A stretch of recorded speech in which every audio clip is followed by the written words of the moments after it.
Imagine an Irishman that was the size of a 7-year-old, rode an ostrich, and robbed people in Australia. Want to know more?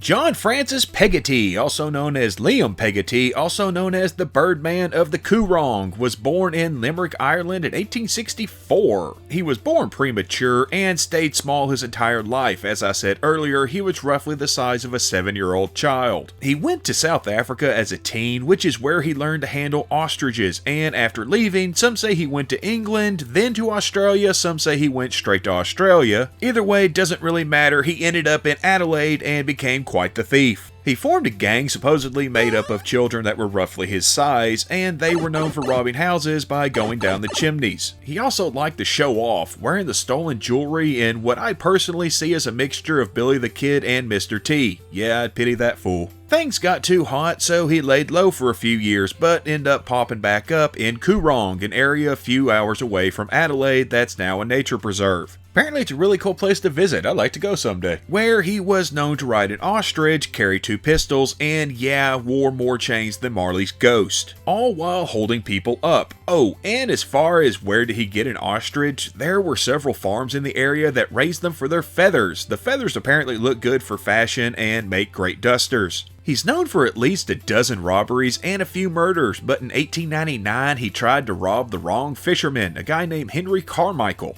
who just so happened to have a rifle, causing Peggotty to flee on his ostrich and Carmichael to take chase behind him. But that area is pretty sandy and an ostrich can run on sand much easier than a horse. Carmichael was, however, able to shoot Peggotty twice as well as the ostrich. When he caught up, the bird was dead and that gold-laden Lilliputian bastard had crawled away. He had crawled into the bush, leaving behind a trail of blood, and he was never seen again, but we're pretty sure he just bled out after that. There is a legend that he had hidden millions in jewelry in the wilderness, but it's yet to be found. Oh, and he's got a statue in Coorong.